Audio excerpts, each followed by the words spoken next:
अगर आपके पास ई श्रम कार्ड है तो आपको 3,000 रुपए पेंशन मिलेगा। ये जानकारी मैंने एक वीडियो के जरिए बताया था, तो लोगों ने मुझे फीडबैक में घेर लिया। ये देखिए कितने लोगों ने फीडबैक में मुझे घेरा था, आपने पढ़ा ना। तो चलिए आज हम आपको बताएंगे कि कैसे ई श्रम कार्ड धारकों को 3,000 रुपए का पेंशन मिलता है। लेकिन इसके लिए आपको ये वीडियो पूरा देखना होगा और गारंटी के साथ कह रहा हूँ, अगर आपने देख लिया तो 3,000 रुपए पेंशन मिलने से कोई रोक नहीं सकता है। वेलकम टू सीको ऑफिशियल शो सरकारी स्कीम। ई श्रम के जरिए सरकार अनऑर्गेनाइज सेक्टर में काम करने वाले लोगों को पेंशन देती है, जिसके जरिए सरकार उन लोगों की भविष्य सुरक्षित करती है जिन्हें कहीं से भी पेंशन का लाभ नहीं मिलता है, जैसे कि प्राइवेट स्कूल के टीचर, दिहाड़ी करने वाले मजदूर इत्यादि। तो सवाल है, क्या सभी को पेंशन मिल सकता है? तो इसका सीधा जवाब है कि सभी भारतीयों को पेंशन मिलेगा, लेकिन उसके लिए आपके पास ई श्रम कार्ड होना जरूरी है। एक और चीज ध्यान रखिएगा, अगर आप इनकम टैक्स भरते हैं तो आपको ये लाभ बिल्कुल भी नहीं मिलेगा। तो सीधा जानते हैं कि लाभ लेने के लिए डॉक्यूमेंट क्या क्या लगेंगे। देखिए, आपके पास Aadhaar card, mobile number, bank account details,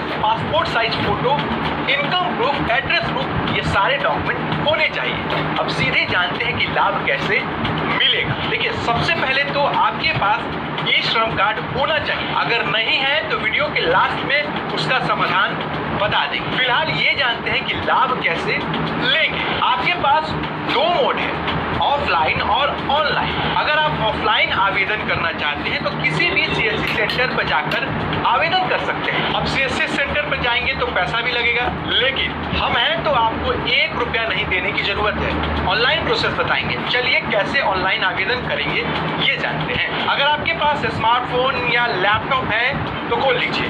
अपने लैपटॉप में या मोबाइल फोन में गूगल पर आपको लिखना है ई श्रम कार्ड। आप जैसे ही सर्च करेंगे आपके सामने इसका आधिकारिक वेबसाइट टॉप पर दिखाई दे रहा होगा। देखिए, जहां पर मेरा एरो है इस पर आपको क्लिक कर देना होगा। अब आप ई श्रम के होम पेज पर आ गए। ऑफ RS 3,000 रुपए, नीचे लिखा है रजिस्टर। तो अब आपको इस पर क्या करना है, क्लिक कर देना है। जैसे आप क्लिक करेंगे आपके सामने एक नया पेज ओपन हो गया होगा। अब आपको सर्विस वाले ऑप्शन पर आना होगा, जहां मेरा एरो दिखाई दे रहा है। जैसे ही आपका कर्सर आएगा यहाँ पर कई सारे ऑप्शन नजर आ रहे होंगे, तो आपको न्यू एनरोलमेंट पर क्लिक करना होगा। अब हम फिर एक नए पेज पर आ गए हैं। देखिए, यहाँ 3 ऑप्शन, तो आपको सेल्फ एनरोलमेंट पर क्लिक करना होगा। जैसे ही आप क्लिक करेंगे यहाँ आपसे मोबाइल नंबर मांगा जा रहा है, तो आपको अपना मोबाइल नंबर डालना होगा। ध्यान रहे वो नंबर डालिएगा जो आधार कार्ड से लिंक हो। अब आपको प्रोसीड पर क्लिक करना होगा। अब आपके नंबर पर एक OTP जाएगा। OTP फिल करके आपको प्रोसीड पर क्लिक करना होगा। अब एक हम नए डैशबोर्ड पर आ गए हैं। डैशबोर्ड के ऊपर जो 3 लाइन है उस पर आकर आपको क्लिक करना होगा। अब यहाँ सर्विस लिखा हुआ है, इस पर क्लिक करना होगा। इसके बाद आपको एनरोलमेंट पर क्लिक करना होगा। यहाँ देखिए लिखा है प्रधानमंत्री मानधन योजना, इस पर आपको क्लिक कर देना होगा। जैसे आप क्लिक करेंगे यहाँ पूछा जा रहा है कि क्या आपके पास ई श्रम कार्ड है। अगर है तो आप यस पर क्लिक करिएगा, अगर नहीं है तो लाभ नहीं मिलेगा। लेकिन परेशान होने की जरूरत नहीं है, हमने कहा है कि इसका समाधान हम लास्ट में करेंगे। फिलहाल आप यस पर क्लिक कर दीजिएगा। अब देखिए यहाँ पर एक फॉर्म पेज ओपन हो गया है। यहाँ आपको अपनी पर्सनल जानकारी शेयर करनी है। आपको अपना ई श्रम कार्ड नंबर फिल करना होगा। यहाँ आपको अपनी बेसिक जानकारी जैसे डेट ऑफ बर्थ आदि फिल करना होगा। अब आपको आधार कार्ड नंबर डालकर वेरीफाई करना होगा। यहाँ पर सब्सक्राइबर का नाम लिखना होगा, जो व्यक्ति पेंशन लेने वाला है उसका नाम, ईमेल आईडी, फिर मोबाइल नंबर डालकर वेरीफाई करना होगा। इसके बाद आपको जेंडर बताना होगा।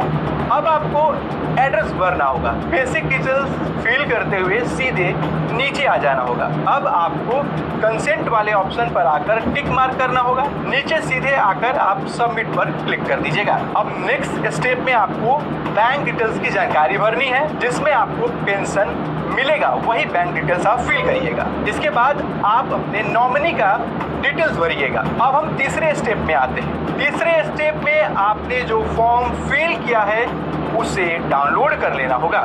इसके बाद आपको उस डॉक्यूमेंट पर साइन करना होगा। फिर चौथे नंबर पर आकर उस डॉक्यूमेंट को अपलोड करना होगा। अब आ गए हम पेमेंट वाले मोड पर। यहाँ पर आपको पेमेंट करना होगा। पेमेंट का नाम आते ही परेशानी बढ़ गई होगी, तो चलिए इसके बारे में टू द पॉइंट समझते हैं। देखिए, इस योजना में आपको अपने एज के मुताबिक पैसा जमा करने होंगे। ये आपके ऊपर डिपेंड करता है कि आप महीने में या 3 महीने में या साल भर पर या 6 महीने में जमा करें। देखिए, हमने एक चार्ट शेयर किया है, इसमें सभी एज ग्रुप के लोग हैं। चार्ट में मान लीजिए कि आपकी उम्र 18 है और आपको हर महीने 55 रुपए जमा करने होंगे और इतना ही पैसा सरकार भी आपके अकाउंट में जमा करेगी, यानी हर महीने 110 रुपए जमा होंगे। सिंपल में समझिए कि 60 साल तक आपके 55 रुपए कटेंगे और सरकार भी इतना पैसा आपके खाते में जमा करेगी। जैसे ही 60 साल पूरा होगा, आपके अकाउंट में